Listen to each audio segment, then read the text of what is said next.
Okay, so for my current event, I did missing and murdered Indigenous peoples. The article I read was about families seeking answers during missing and murdered Indians Day event.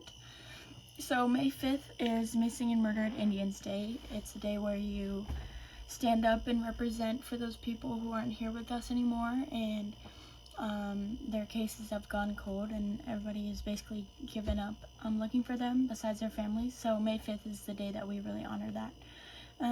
In the article I read, Shauna Toya was a Native American woman who lived in New Mexico with her family. That day she was celebrating her sister's birthday with her family, and she left and she was driving to the grocery store. Police later that evening called her family stating that she was unresponsive in her car with all of her windows down, and she was pronounced dead due to an overdose, is to what it seemed like. Police referred to her as a drug addict and homeless, which was not true. Her family stated very clearly that that was not the case. She was doing well for herself. Her family requested an autopsy, but investigators said it was unnecessary. As of now, the only thing the family can do is fight to get her case reopened.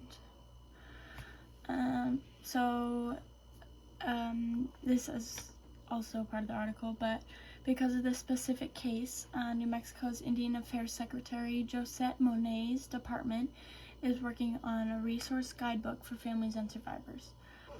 The month of May is now referred to Missing and Murdered Indigenous Persons Month, and like I said earlier, May 5th is Red Dress Day, where it is a day of awareness for thousands of Indigenous women and men who have gone missing. The importance and connection. So this case, even though it took place in 2021, 3 years ago, Native Americans struggle with this threat of getting violently assaulted or human trafficked every single day. This case is representing just one of thousands of people who live on the reservations. Native American people are disappearing, and law enforcement hasn't made any visible efforts to change this behavior. Throughout this semester, I made notes and connected tons of research, but reading this article and connecting it to our textbooks, I found that chapter 5 and basically every chapter after that, so 6, 7, 8, 9, as to what chapter we're on now, I found that it had to do with a lot of land invasions and white settlers coming and taking over the Indian land. Background information. So this is obviously an ongoing problem. Indigenous people continue to go missing each and every day.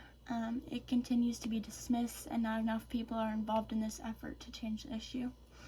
I learned that murder is the third leading cause of death for Native American girls and women under the age of 20, according to the CDC. And an interesting fact to me is that the suspects are often non-native, so it's people coming onto this land and taking their lives who don't even have the right to be there in the first place. There's not enough publicity on this subject, and here is the link that I found for that. The United States Department of Indian Affairs states that American Indians and Alaska Natives are more at risk to experiencing violence, murder. They're more at risk to going missing, and human trafficking. Oops. Let's see. I found out that the Bureau of Indian Affairs claimed that 4,200 missing and murdered cases have gone unsolved. Most are female. The more complicated the case, the faster it goes cold. In California, only about 9% of cases are solved, and in the past decade, the rate is more than 60%. Things that contribute to this is not being reported to a missing persons database, so nobody really knows. It's kind of kept on the down low, like only the family's friends. It's not really reported. And also in the database, if they are reported, they get classified as being white or a different race, not specifically Native American.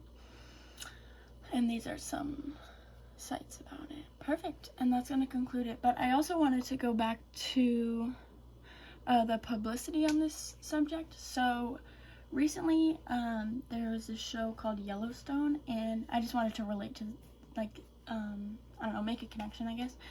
But there was an actor on there. He was Native American, and he recently went missing. I think his truck was found, like, somewhere where he wasn't supposed to be, but this probably happened last month. And I just want to say that it is, like, the first time I've ever really heard something out in the public like this. Like, I feel like I haven't heard about any of this. I've never done the research. I've never taken the time to search out these different tragedies that are happening in the Native American community. So I just want to say that I'm glad that I heard about one case, but obviously there's more to be heard about, and I would just like to preface that.